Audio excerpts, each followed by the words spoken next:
आता पाहणार आहोत जिल्ह्यातील टॉप 9 बातम्या। तुळजाभवानी मंदिरातील महाद्वार शनिवार रविवार भाविकांसाठी बंद राहणार। शनिवार रविवारी घाटखिळी मार्गे दर्शन व्यवस्था तर गर्दीमुळे मंदिर प्रशासनाकडून रेफरल पासही बंद। दिवाळीच्या 4 दिवसात 8 लाख भाविकांनी घेतलं दर्शन।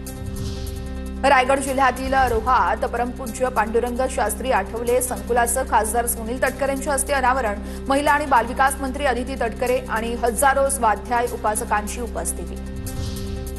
बुलढाण्यात खामगाव ते शेगाव रोडवरती कारचा भीषण अपघात। भरधाव कारनं मालवाहू वाहनास पाठीमागून जोरदार धडक दिली। घटनेचा थरार सीसीटीव्ही कॅमेऱ्यात कैद। अपघातात 2 जण गंभीर जखमी।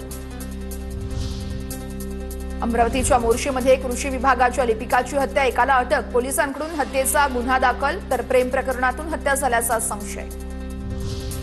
कोल्हापुरातील कागलमध्ये जत्रेत जॉईंट व्हील पाळणा अडकला। जॉईंट व्हील पाळण्यामध्ये 18 नागरिकांसह लहान मुलांचा देखील समावेश।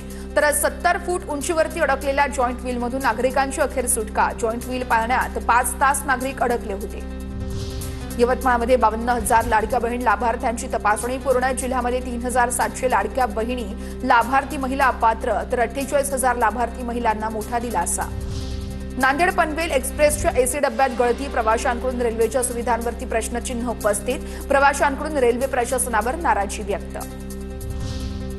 सोलापूर शहर आणि जिल्ह्याला येलो अलर्ट। सोलापुरातील काल झालेल्या मुसळधार पावसामुळे विविध भागामध्ये पाणी साचलं। पुढील 2 दिवस सोलापूरमध्ये अवकाळी पावसाचा अंदाज।